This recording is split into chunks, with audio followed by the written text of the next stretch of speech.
Hello again guys, welcome back to another Big Al Devlin video, and this is part of Big Al's Big Weapon series. As you can see, the box is open and I know what's in here, and recently I did purchase from a UK seller. I forget who, and I really should tell you who I bought it from.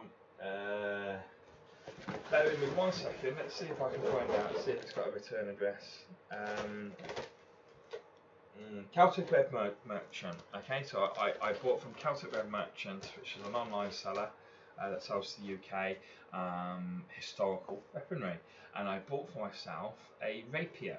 A rapier is a sword that I've always loved. It's from roughly the Renaissance period, so just post-medieval period, and it's a beautiful weapon. I absolutely find it to be perhaps one of the most elegant weapons ever designed by mankind. That's saying something because it's designed to kill people, essentially.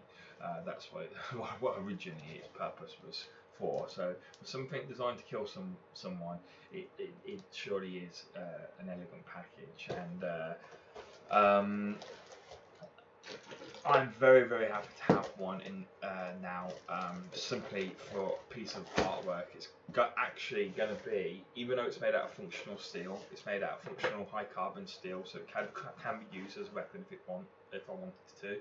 I could fence with it, for example, but I'm going to try and find space on the wall for it, because for me it really is just such a piece of artwork, and I'm hoping the one in here really does represent, to me at least, the beauty of the sword.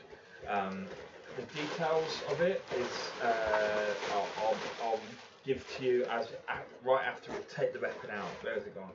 There it is. Right, so the rapier typically is a sword used for thrusting and stabbing your opponent, but by no means take that as that's the only way to use it. It will of course be used to slash and hack at opponents as well, but obviously it wouldn't do it quite as well as, say, hacking someone with a rapier is not going to do anywhere near as much damage as hacking someone with a battle axe, or a halberd or something along these lines. So it is designed to stab, and it's actually designed.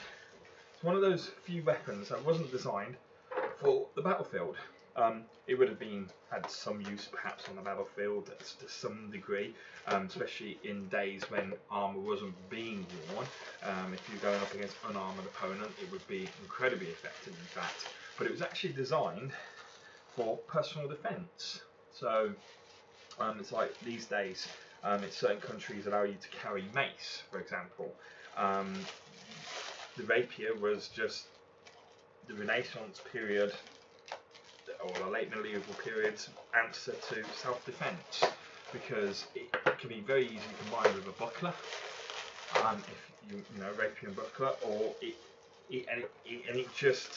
keeps the danger away from you. It's quite a simple thing to use in many respects. You don't need a huge amount of training to have some reasonable degree of effectiveness with it. That's not to say that the rapier is not a complicated weapon to use. Obviously, weapon masters with the rapier would be phenomenal.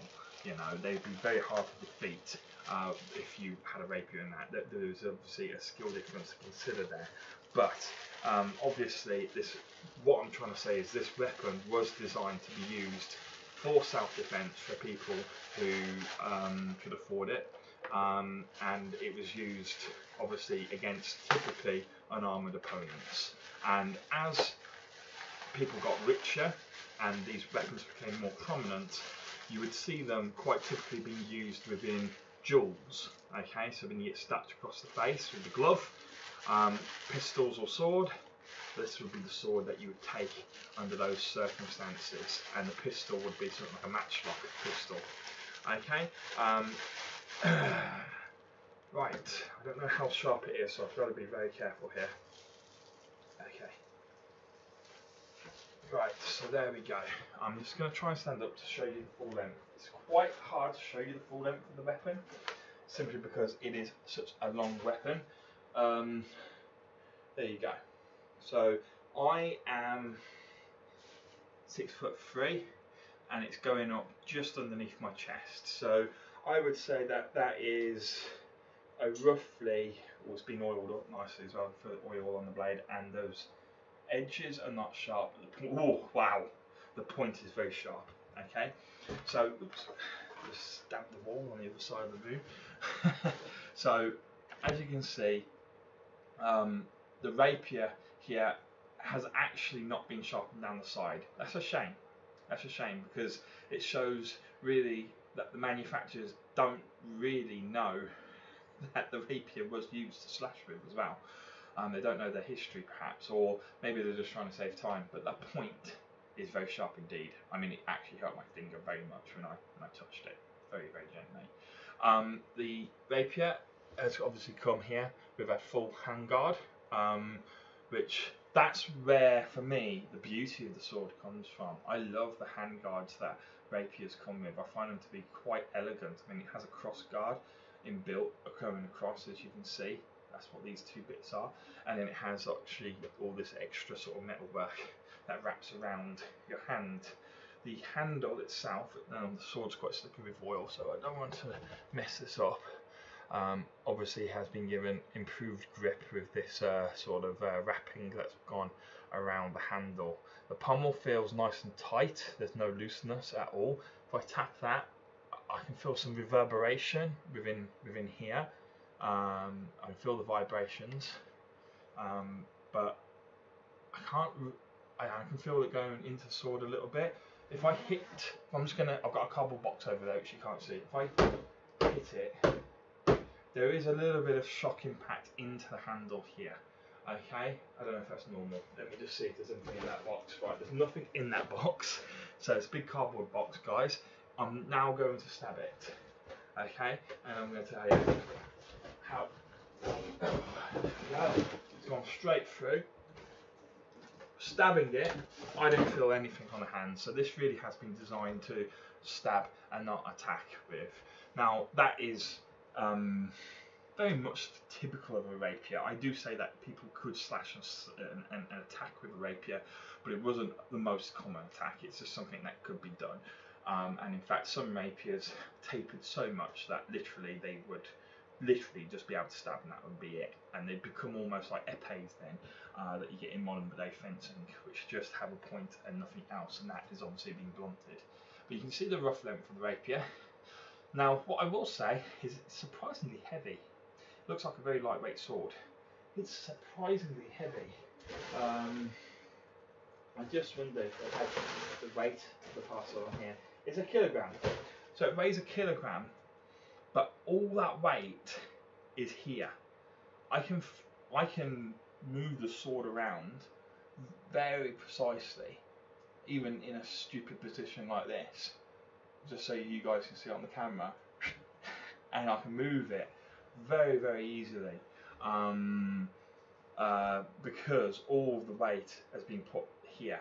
So if we can find the balance, you can, yeah, the balance point is just ahead of the pommel guard, so roughly there.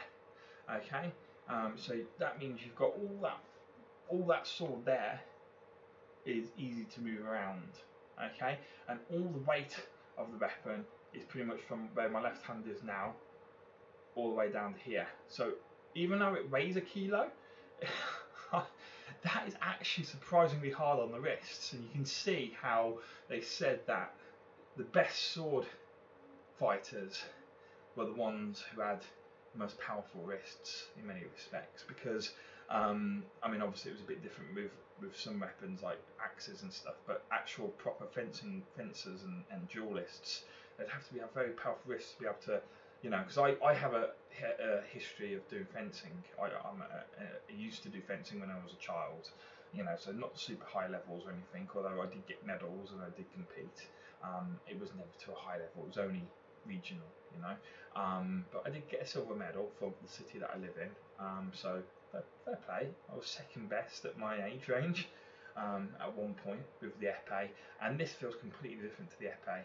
The epee is really lightweight. I mean, it's far lighter than this, and that's why I'm saying that a rapier, it's a shame that they don't have more of a cutting edge to it, but it actually has done some damage to the cardboard very easily there, because you can still feel how this would do some, you know, it wouldn't do serious damage, but it would do enough to leave you with, you know, potentially if you cut across the right area, you would damage the tendon of the limb that you were attacking in a duel, and you would end it just by slashing and bang, and then you go into the finishing blow. Do you yield? No? Okay, kind of thing. But that is my rapier by Windlass Forge. Okay, and as I say, I do love that guard. It looks so beautiful. I love actually holding it just like that. It looks so cool. How you doing? Cherry from Friends, don't know where he came from, but there we go. As you can see, it is a beautiful weapon there, and that's why. That would. Oh yeah, that is something to have some fun with. But I've got to be very careful with it because the point is incredibly sharp, and probably very easy to walk into if you're clumsy like myself. So I'm going to scurry that away and try to find where that is. There we go. That came on the point. So the packaging, what I would say is the packaging was a box with some bubble wrap in, not a lot, and a bit of cardboard over the tip of the sword. It did the job, so I can't complain. But I've had a number of weapons sent through the post, historical weapons, and they've been far better packaged than that. So the packaging, I would say, of this particular company, Celtic Red Merchant, I would say is the lowest quality packaging I've seen on a historical weapon. But then again, the sword got here completely fine, intact, no damage whatsoever, and there seems to be no damage to the box as well. So to be fair play, it's done the job, but nonetheless it is the poorest quality packaging I've seen. I've just got to say it as it is. But the sword itself, I would buy it from them again, absolutely, and I would buy it despite the packaging. The packaging is fine. It's just it doesn't seem safest for the postman. That's all. That's all I'm trying to say. Right. So there you go. You see my rapier. Perhaps you'll see some videos on me trying to practice some particular moves that you would do with the rapier. As I say, I am a fencer. Fencing is not historical in European martial art. It's not HEMA. So how you fight with a rapier is not how you would fight with an epee, but there will be some similarities, and I might use my fencing techniques whilst I teach myself some rapier fencing techniques. Okay, so you'll just see basically my first video will be more on with rapier stabs at a tree or something, I don't know, and then my second video would be, oh lovely, you know, etiquette moves and stuff like that. So you might see a couple of videos of me using that rapier, but for the time being it's going to go over there hidden away because I don't like the sharpness of that point being around and about for my dog to walk onto or my girlfriend by mistake. And you got, you know, safety first guys, right? But anyway, hope you enjoyed the video. See you soon. Bye bye.